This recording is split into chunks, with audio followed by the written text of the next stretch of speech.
What if you can go back to a time before all the wrong turns in your life? Now, I'm not talking about time travel. This is about how every wrong thing that we did and every wrong that was done to us shape who we become as an individual and as a society. Our present habits, norms, and character were formed by our past decisions, thoughts, and actions, ours and that of the people who lived before us. Our present prejudices, injustices, and ills were formed by our past lies, failures, and wrongs, and by our sins.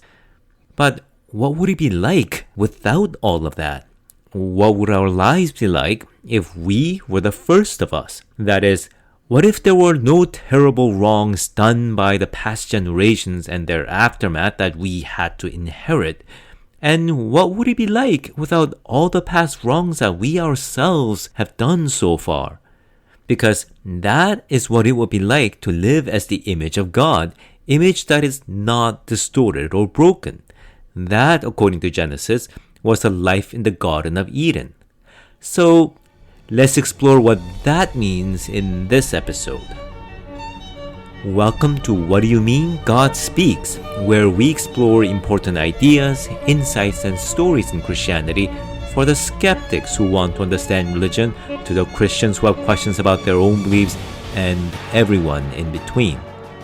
I am Paul Sung-ho-jung, and this is our 5th episode of the 2nd season, Eden and Its Trees, Humanity in the Garden. In our previous episode, we've explored what Genesis means by humanity. In that account, our significance is less about our biological origin or classification and more about how we relate to God and represent God to each other and to the rest of creation. So far, we've examined 3 of the key features of humanity that Genesis describes, which in turn suggests in what specific ways we uniquely relate to God and represent God's likeness. First, we fill the world and subdue it. There is something in us, even now, that moves us to explore, to journey beyond our present horizons and go everywhere, rather like God who is present everywhere, God that we encounter through and in all things and at all times. Second, we speak and name things, rather like God who created everything by speaking them into being. And speech is how we navigated and understood our world. More than that, human language is capable of limitless expansion of vocabulary, ideas, and expressions. Thus, reality is like a speech. It is God speaking. And our continually, limitlessly expanding speech enable us to understand reality and relate to God that speaks infinite things. Third, we are capable of loving each other as we love ourselves. In Genesis, Adam calls the first other human he meets as not merely another Adam from Adama, that is, just another living thing formed from the earth like he is, but the best and the most precious of who he is, the bone of my bones and the flesh of my flesh. And so we love. I should emphasize, though, that it is all 3 features together which makes Adam, or humanity, the image of God. Not only do we go everywhere, but we explore it with our speech, our words, arts, and reason. Not only do we speak, but we love, and most especially love each other, or at least we should. With even one feature missing, God calls it not good, which is to say, we are not quite yet what we are supposed to be, the image and representative of God. In fact, we could even say that none of these 3 features can truly become what it is without the other 2. We need language to communicate with other humans, but without others, we wouldn't develop our speech. It is trust and support of other human beings and the power of our speech that enabled us to journey into distant alien lands and settings. Yet, it is our exploration and journeys that expand our speech, bring new encounters with people, and strengthen our bonds. But then what? With these capabilities, have we indeed related to God properly and represented God?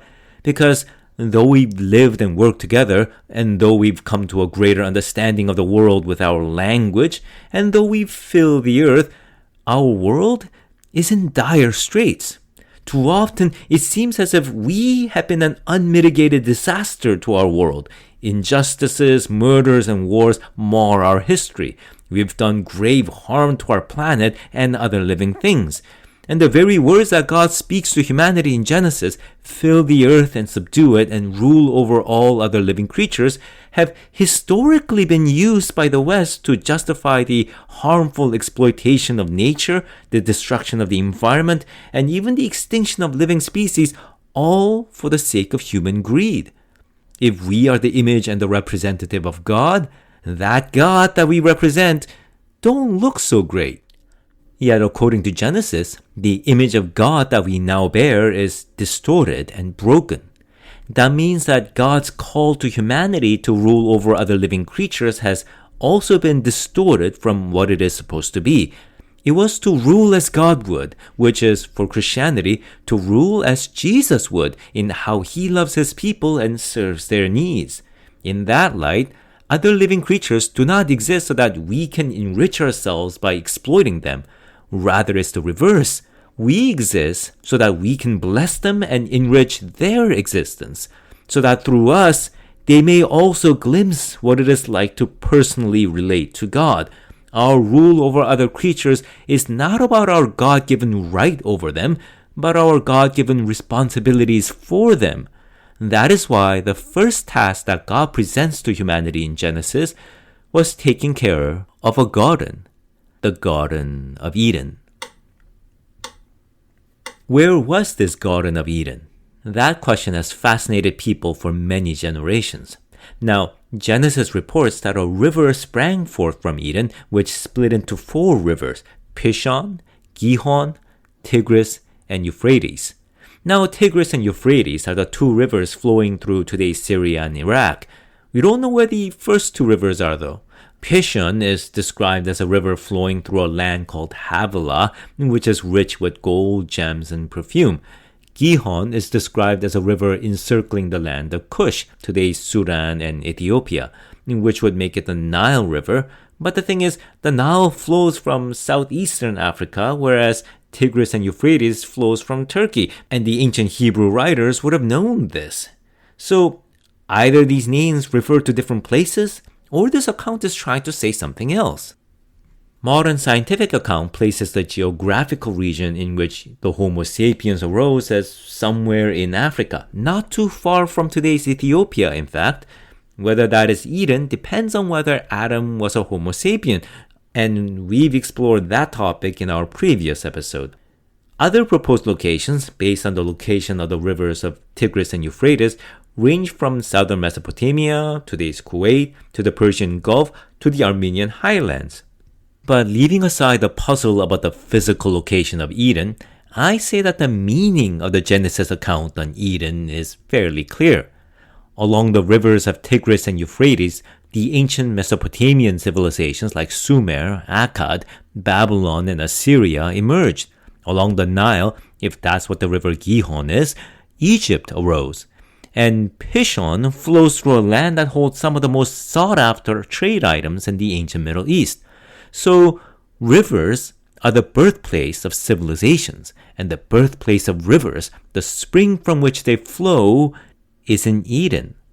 That is, the fountain of whatever that gives birth to human civilization is a garden. Genesis reports that God made all kinds of trees to grow in this garden. Humanity was to tend to this garden and eat of its trees, specifically its fruits. Now, in the opening creation account, the first living things God spoke into being were seed-bearing plants and trees. Again, this is because for the ancient Hebrews, a seed is more than merely the embryonic form of plants. Seed is what defines life, what makes a living thing perpetuate its kind. And so animals and even humans have seeds. The closest modern term for seed would be something like genes, a DNA or RNA and such. Thus, for the ancient Hebrews, plants that bear seeds were the most fundamental kind of life. Yet alongside plants, God created trees, which are plants but bear fruits with their seeds. And like plants, trees represent a primordial and fundamental level of life, yet they are somehow more than mere plants. There is something about trees that make them loom in our human psyche. The very imagery of a tree is that which emerges from a seed deep beneath the earth we tread and rises toward the distant sky, spreading its branches toward every direction. This image resonates in our mind, and thus trees, especially very old and very large trees, were often sacred objects in human history. Numerous cultures across the world, from the Norse, the Iranian, Indian, Siberian, to the Mesoamerican peoples, tell stories of what's called the world trees, which support the entire world or connect the different aspects of the cosmos together.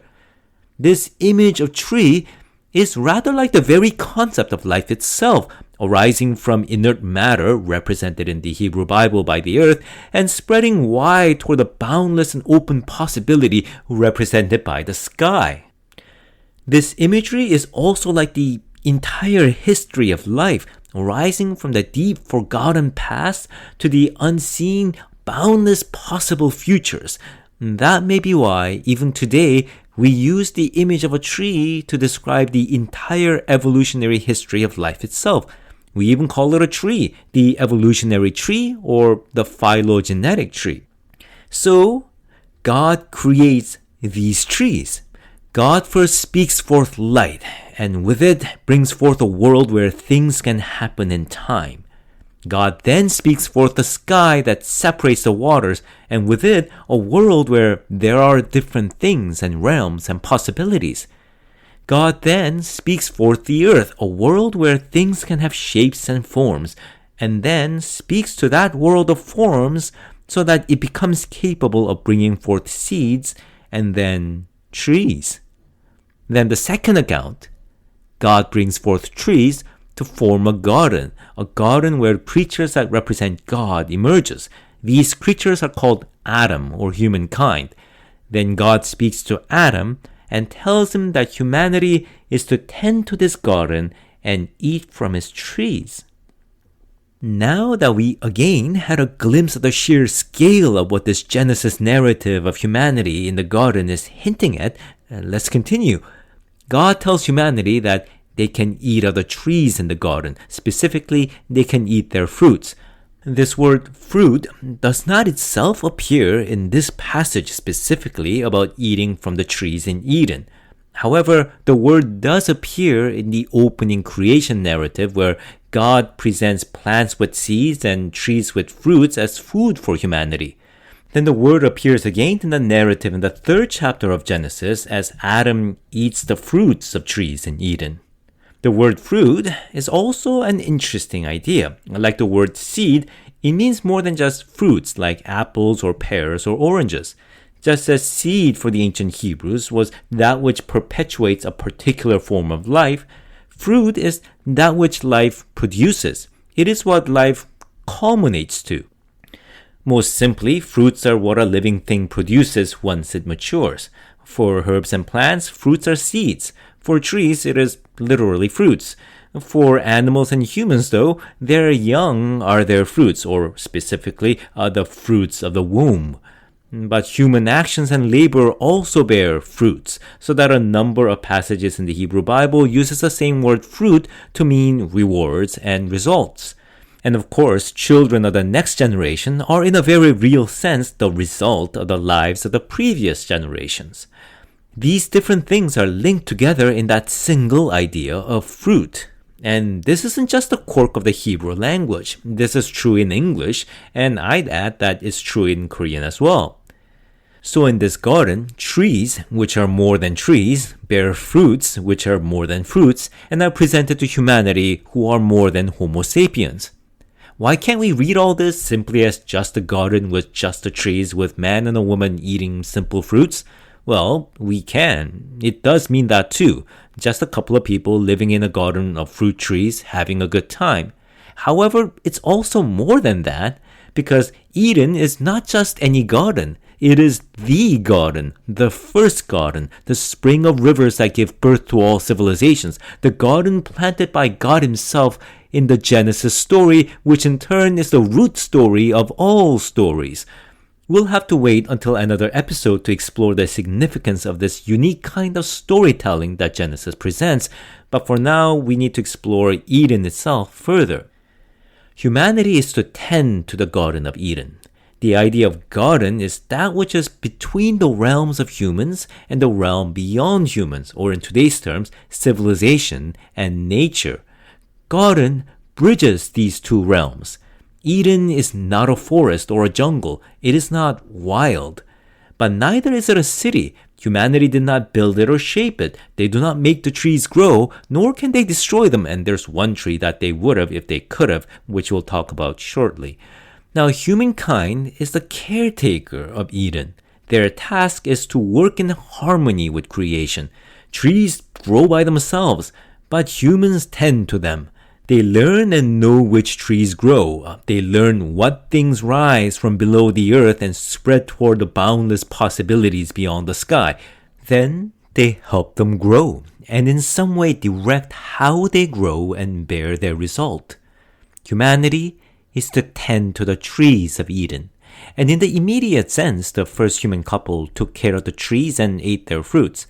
But in a broader sense, trees represent something like nature, or more precisely, the world around us that is filled with life and possibilities. And the ideal way that humanity is to engage with the world around us that God created and placed us in is to nurture it, let them grow to its full potential with understanding of what it will bear once it does so. And God tells humankind that whatever culminates from this process is granted to them to keep and enjoy. But the meat of living animals is explicitly off the menu. What God grants to humanity in Eden is not the life of other living things, rather it is the fruit of trees, that is, what life brings forth when it is tended to. Yet there is one tree that they must be aware of. At the center of Eden were two particular trees of importance. The first was called the tree of life, and the other was a tree of the knowledge of good and evil. God tells Adam that though humankind may eat from any tree, eating from that second tree at the center, the tree of the knowledge of good and evil, will bring them death. Why? What is that tree anyway? We get one clue. Before eating from that tree, humanity was naked, but felt no shame. Genesis suggests that there is something fundamentally different about humanity that lived in Eden, that is different from us. And the thing is, according to Genesis, we are the humankind after the fall. That is, we are what humanity becomes after eating from the tree of the knowledge of good and evil. Yet our only point of reference to understand humanity is, well, us. So to understand the difference between us and the human couple living in Eden, we need to pay close attention to how they changed after they ate from that tree. We'll explore those specific changes in the next episode, but for this episode, we can go over what they would have been before those changes. One thing that already stands out about them is their seemingly perfect harmony with nature. As they tend to the garden, the trees God brought forth, they seem almost like the most idealized version of the elves in J.R.R. Tolkien's Middle-earth narratives. That wouldn't be too surprising though, since Tolkien was a devout Catholic and the Christian worldview profoundly influenced and shaped his thoughts and writings. But what stands out more, what Genesis explicitly comments on, is that they were naked and did not know it until they ate from the tree of the knowledge of good and evil. Now, I've heard a number of different ways of thinking about what that means. First is that they were innocent, though innocent in what ways is the real question. Some then seem to think that this is something sexual, but it is quite clear that it couldn't be that. And that's because when they realize that they are naked, they don't feel aroused or embarrassed or anything like that. Instead, they become afraid. More to the point, they become afraid of God because they are naked. This implies that what they're becoming aware of is their vulnerability and possibly their mortality. And that seems to be part of it, but it can't just be that. After all, God told them that they will die if they eat of the tree of the knowledge of good and evil, and they understood what that meant. That is, they understood what death meant, and that they can die in certain circumstances. I've also heard that the fruit is about becoming self-conscious, and whenever we are very self-conscious and fearful, we feel as if we are naked. But this by no means would mean that the human couple in Eden had no self-awareness. After all, Adam called the first person that he met, the woman, the bone of my bones and the flesh of my flesh, which is rather hard to say or do without the concept of the self. Rather, what Genesis seems to be suggesting is that this sense of self-consciousness and vulnerability is kind of a profound disconnect between ourselves and everything around us, between ourselves and reality, for the lack of better words. We can think of it like this. Consider when you have a mastery of something. So, say driving a car. You're a novice driver when you are very self-conscious. In your mind, you run frantically through what you're doing and what you're supposed to be doing and what you're failing to do as you fearfully turn the wheels left and right to direct your car. A novice driver is disconnected from his car and the road. He feels vulnerable and bare before the road and in his car, and his thoughts and senses turn intensely toward himself and his inadequacies. When you've mastered driving, though, you simply drive. Then you're not really thinking about how you need to drive the car. You simply turn the wheel to make the car move the way you need it to. Your thoughts don't turn to what mistakes you may be making or how you are inadequate. You simply keep your eyes on the road for signs of danger and for any enjoyable scenery. When you have mastery, you are connected with what is around you and at one with your car and the road you travel. So it is with life. When you are truly immersed in what you're doing, in what you're interacting with, your sense of self fades. It's not that you come to think that you don't exist or something, or you lose the knowledge of what you're doing. Rather, you forget yourself, or you lose that boundary between you and what you're doing at that moment.